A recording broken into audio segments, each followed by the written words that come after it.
Good evening, everyone. Welcome, welcome. We'll take just a minute to let folks get connected. As you are settling in, if you would hop in the chat and introduce yourself, tell us where you're dialing in from and what you're teaching. That would be fantastic. I know we're T minus 6 days from Labor Day. Some of you have already been in school for a bit. Some of you are about to be back in school. Wherever you are, we're so glad that you are joining us tonight to talk about global literacy. So again, as you're connecting, as you're getting your headphones hooked up, would love to have you say hello in the chat, share your name, share where you're joining from, and what you teach. And we've already got a few people. Atlanta, New Rochelle, Ohio, Oregon, Kansas City. Fantastic. Welcome, welcome. Thank you, everybody, for joining us. What a great group tonight.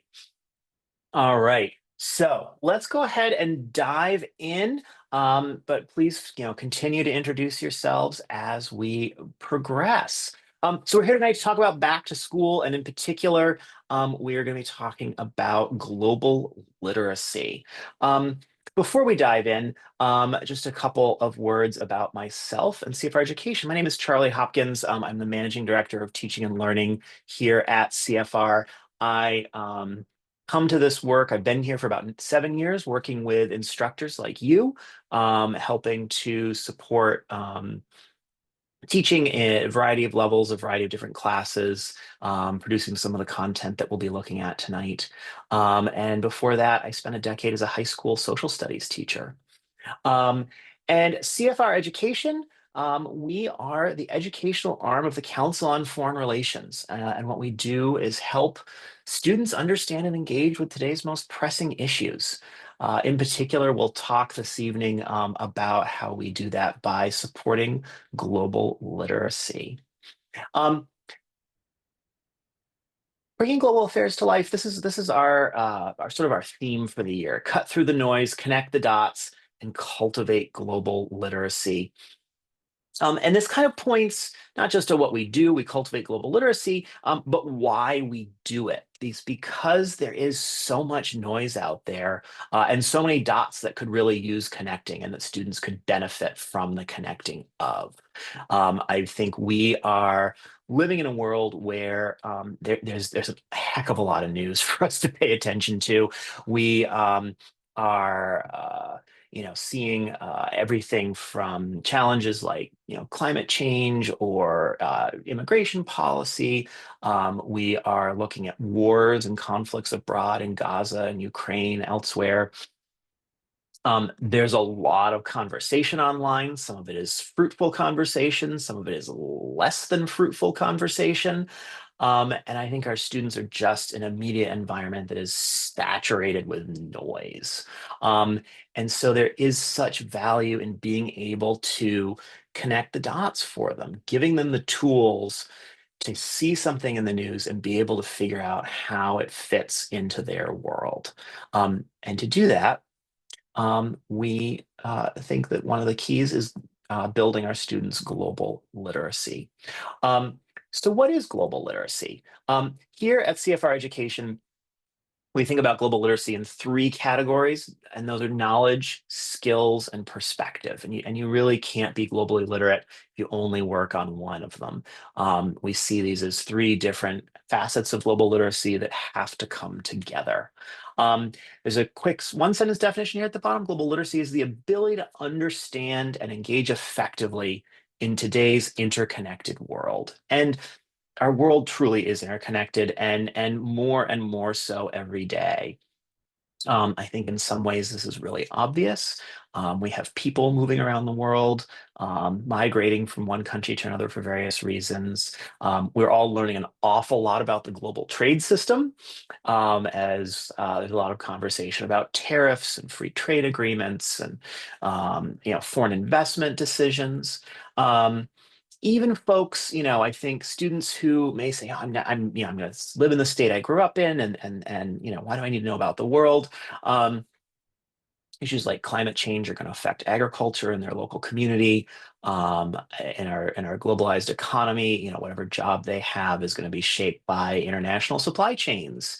And I think it's so important for students as they go into college, into their careers, as they grow into citizens. All of those identities are going to be shaped by global issues that are around them. So I want to dive a little deeper into what we mean when we say knowledge, skills, and perspective. Because sure, that's great, but which knowledge, what skills, what do we mean by perspective? Um, so here's how we define knowledge: a foundational understanding of the issues, forces, and actors that shape today's world. And then we have some more specific learning outcomes. As you glance through this, you see anything that you teach in your classroom? Anything resonate? Are there types of global knowledge that you are covering in your classrooms? If you see something, just stick it in the chat. I'm sure we will find a few. And as you're looking at that, I do want to highlight a couple which I bolded here for you. One, learning outcome that we think is so important is that students will understand that the world is increasingly connected, and that what happens in distant places often affects Americans' everyday lives. Um, and I think this was sort of a central insight that our former president of the Council on Foreign Relations was always hitting home, is that he always liked to say, what happens over there affects us over here. And there isn't really a concept of over there anymore, that you can just sort of forget about or ignore. Um, and that so many of the issues that we face have to be addressed in a global way. Um, Come back to climate change. Um, that is not something that one community or even one country can solve alone. To tackle the challenges from climate change is going to require cooperation among countries. Um, Also, issues like migration or trade, it takes multiple countries to work on that. If people are moving from one country to another, it has to do with what's going on in the country they're coming to. It also has to do with what's going on in the country they're leaving from. And for students to understand that there are those push and pull factors both at play. Um, and so giving students an appreciation of the fact that they are connected to other countries, I think is so valuable for them, because they'll start to see it more and more as they grow and continue to learn. The other point I wanted to dwell on for a minute, and this comes a little bit from our heritage as a think tank. CFR has been a leading think tank in the United States focused on foreign policy for over 100 years. Um, and what do? We talk about policy. We inform conversations. We make suggestions. Or rather, our fellows make suggestions. The organization itself doesn't take a position, but we employ a bunch of fellows and they all have their own ideas that they publish and talk about. But a lot of how we think about things is not just what's the problem or why is the problem here, but also what can we do about it. And so this, learning outcome that we've listed under knowledge, global policy is formed through collaborative processes that engage diverse and sometimes competing interests, values, and perspectives. And so a lot of what we do at CFR Education is not just to help students understand, oh, this is a problem, whatever that problem might be, or oh, this is an issue. But also, here are some of the things that we could do about it. Here's some of the things that world leaders are thinking about doing about it or are already doing about it. And we think it's really valuable for students to understand how that policymaking process happens, to consider all the possibilities.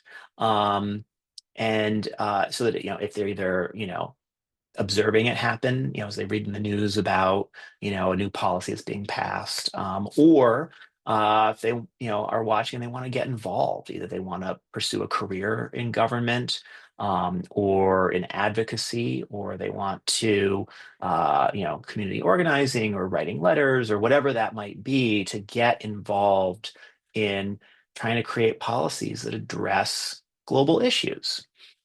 We think that that's really valuable, and it's a really great area that you can work on some of the global skills that we can talk about now. Um, When we talk about global skills, we talk about the ability to comprehend, communicate, and address complex international challenges collaboratively and effectively. And again, we have a list of learning outcomes here. And so, just like with the knowledge, I'm curious what resonates with you from your classrooms? What skills do you see here that sound familiar from what you do in your class? I see some folks jumping in already. Wonderful. Wonderful. A couple I wanted to highlight. Um, One is to effectively read, write, speak, and listen about global challenges and opportunities.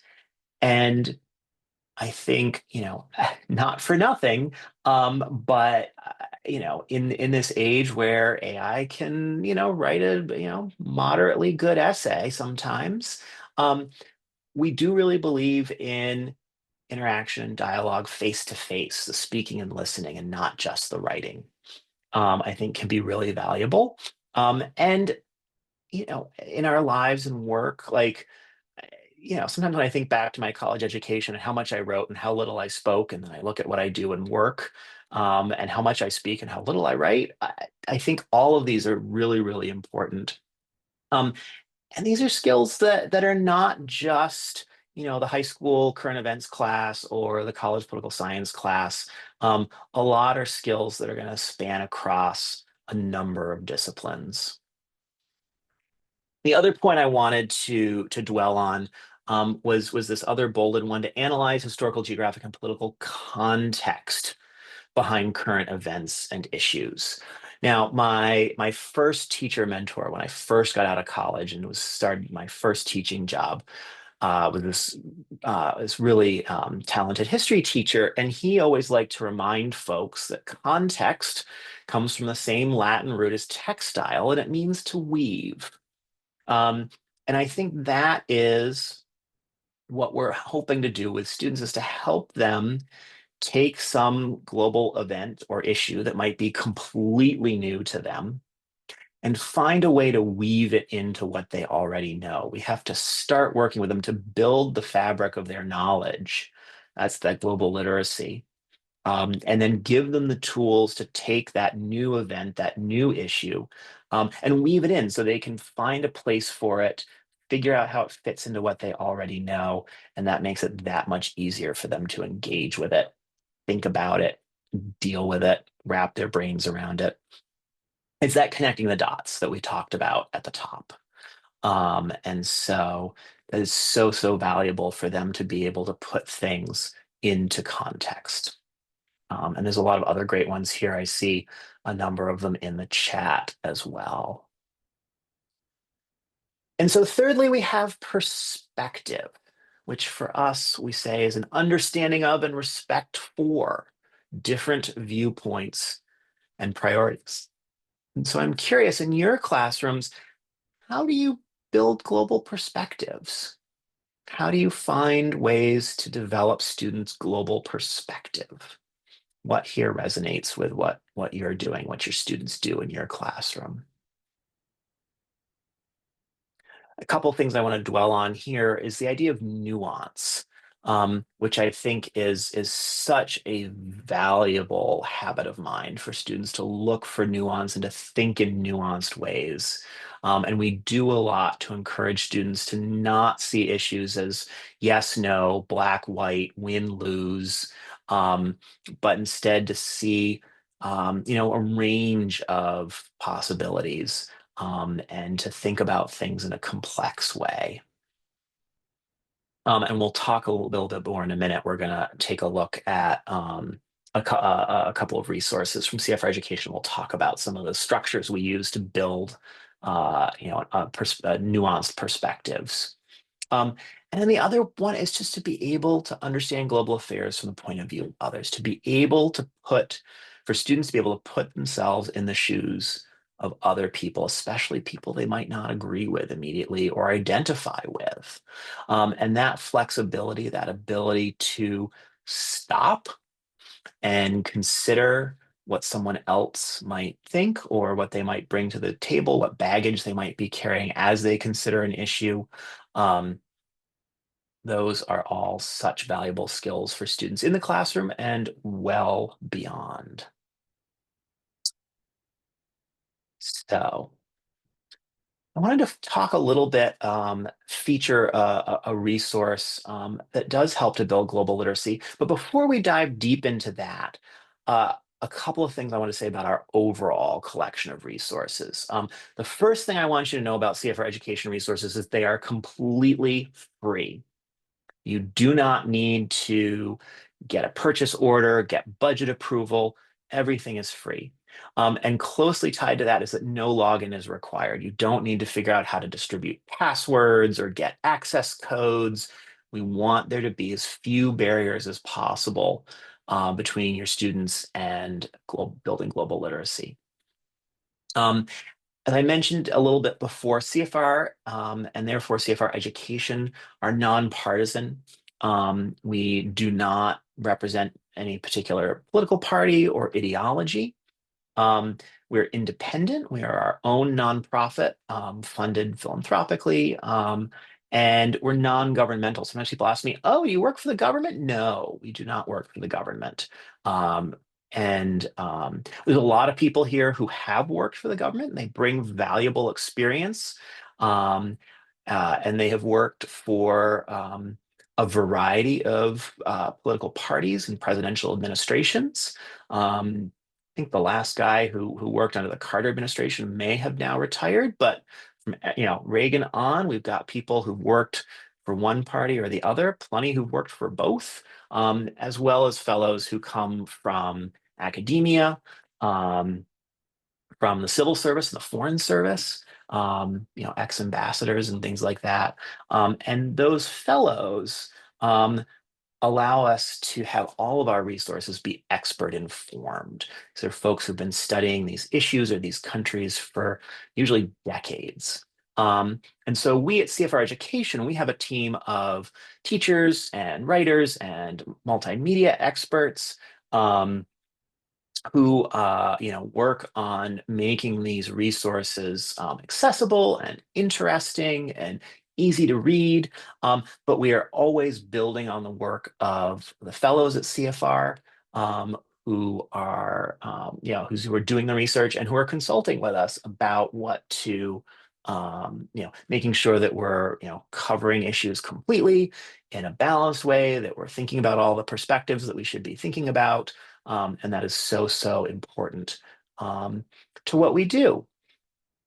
And so overall, we have over 800 free, nonpartisan multimedia learning resources, plenty of readings, we have videos, we have timelines, simulations, we have a video game.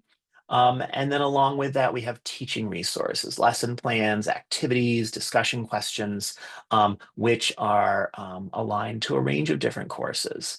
And so you can explore our website and find all kinds of great things. There's a wonderful search engine that you can use to find things, or you can click through to see what's new or to browse by topic. Lots of great options there. I want to specifically focus on one set of resources, and those are our mini simulations. We have a couple of kinds of simulations, but our mini simulations I'm really excited about. We've done some work on them over the summer, and I want to dive into those for a minute. Um, and so I'm just going to head over to our website and let you take a look over my shoulder as I browse our website. So I've just clicked on simulations here and mini simulations, or my colleague Ronnie has just dropped the direct link in the chat. Our mini simulations are designed to be an exercise that you can complete in one class period. We have longer ones if you want to take over your week, having students do research and write essays. We have that for you, and it's great. But I realize that not everybody is excited about spending a whole week on a simulation or has the space and time in their curriculum. And so we have mini simulations.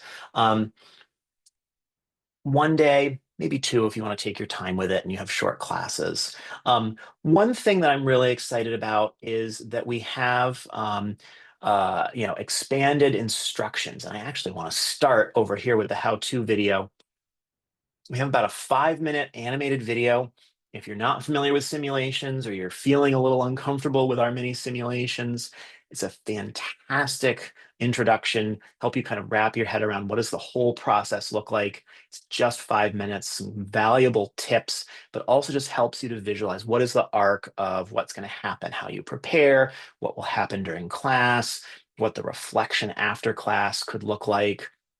Really, really great. So that's a great starting point. We also have really detailed instructions. So if you're looking for step by step, hold your hand every step of the way, we have got you. And so this takes you through how to prepare. We have some links to a preparation handout down here, and then a handout to guide reflection.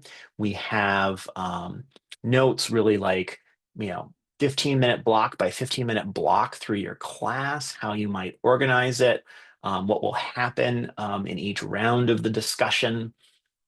We have some tips for facilitators. Really, really great stuff. This is all new this summer in time for the start of the school year. If you have never used mini simulations before, it's a great place to start. Even if you're an old hand, I encourage you to check them out. I bet you'll get a new tip along the way. So check those out. And so I want to take us into one example of a mini simulation. And one of our most popular ones, of course, is the one that's about TikTok. Because what do teenagers and young adults like better than talking about TikTok? Um, this is the format that all of our simulations cover. A quick overview and learning outcome. And then we have a section that we call the situation. And this is sort of the context and the background for what the simulation will cover. And this is where we cover the global knowledge portion of this learning experience. We lay out, just in case you don't know, we lay out what TikTok is. We establish that it's run by a Chinese company, and we talk about what are some of the concerns that folks have about foreign ownership of such an influential social media platform. We also talk about some of the differences between, how the United States runs its economy and its values, and how China runs its economies and its values in the way that it thinks about how to regulate cyberspace.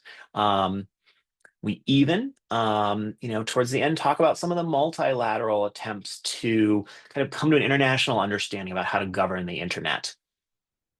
And give students a really solid foundation to have a conversation about TikTok and some of the issues that it presents. Um, After that, we come to what we call the decision point. And this is where students get sort of the question that they are faced with in their simulation. And so in this case, students are playing roles in the National Security Council, so various advisors to the president on security issues. And the question before them is that the president wants to give a speech about TikTok, and he wants to know what his talking points should be, and they get to discuss that. Um, we offer policy options. These are examples of what answers they might give. We always make sure to have at least 3, if not 4 policy options. And that's one of the ways that we encourage students to think with nuance. We don't, we find if there's 2 options, it very quickly becomes everybody lines up on one side or the other. No one can change their mind. It becomes very black and white. But if we have multiple options, they're forced to think on a spectrum or along multiple axes, and it really strengthens their global skills and therefore their global literacy. Obviously, sometimes students stick to these. Other times they get creative. They come up with their own answers. They combine them. All of that is great. Now, we also have, and this is something else that we've been really building up over the summer. We have these links to what we call roles and goals sheets. So as I mentioned, on this simulation, they're representing the National Security Council. Most of our simulations are National Security Council, but we have some others, UN Security Council, US Cabinet, some different things. And so I click on that and I find, okay, here's National Security Council, and here's the link to the roles and goals page. And so when you assign students in the simulation, you'll also give students a role. And students may be quite familiar with some of these. I'm probably your students know who the president is and sort of what the president's job is. Um, they may be less familiar with exactly what the Secretary of the Treasury or the Secretary of Energy does. And so they can read this handout and find out what that person's job is, and then also what their goals are in the course of the simulation. What are the things that they need to accomplish, talk about, bring to the table? And so here, in taking on the role of a US government official and then having to interact with other students who have been assigned other roles, it helps them to practice taking the perspectives of others and to appreciate the perspectives of others that are coming to the table on the other side. And so in the mini simulation, we are working on knowledge, skills, and perspective. Um, and I'll just wrap up by saying, although TikTok is very popular and we have some current events like, should Ukraine join NATO? Um, if you just keep hitting this load more button, you'll see we have over 40 mini simulations and more coming out all the time. So we've had a couple come out this summer. I know there's a couple more in the pipeline, which I will keep as a surprise for the moment. But keep an eye on what we on our communications, and we'll let you know. In a moment, I'll turn to questions, and I'm happy to take whatever questions. Just be sure to if you can pop them into the Q&A function in the toolbar on Zoom, that would be fantastic. But just quickly before we get there, if you're interested in learning more, digging into these topics a little bit more deeply, we have some great events coming up. We have a ton of great events coming up, but I want to highlight three that are coming in September. We have a webinar on September 30th entitled Turning Headlines into Teachable Moments. We have a great panel with some great perspectives. Someone from the FT, for the Financial Times newspaper, from PBS NewsHour, with fantastic librarian, school librarian, as well as me. We'll be talking a little bit more about approaches, tips, tricks, ideas for talking about current events in your classroom at a variety of levels, a variety of contexts. We also have a couple of great global affairs expert webinars coming up. These are opportunities for higher ed instructors and their students to come hear from an expert on a particular topic, often one of our fellows, and then also to ask them questions. So both have a little talk, but then also have some conversation with them. On September 10th, we have a webinar on Iran. And on September 17th, we have one on counterterrorism. Both are excellent. I know the speakers for both, and they are really, really fantastic. Um, Finally, here, if you are in a school or a school district, and you'd be interested in setting up some professional development about building global literacy generally, about mini simulations, about any of our other resources, we'd love to learn more. You can head over to education.cfr.org/professional-development, learn a little bit more about what we have to offer, and reach out. And we'd love to talk more about how we can support you and your fellow teachers. A number of options over Zoom that are completely free. So let us know about that. Um, Finally, love to stay in touch. We post updates on our work on Facebook and Twitter, well, what is now called X. We also have our great newsletter, which many of you will have signed up for when you registered for this event. If you did, you'll be hearing from us very soon. Um, all of our videos are on YouTube. And then we have, we'd love to hear from you by email. If you have questions, thoughts, suggestions, could use help finding something, you can always reach out to us at CFR_education@cfr.org.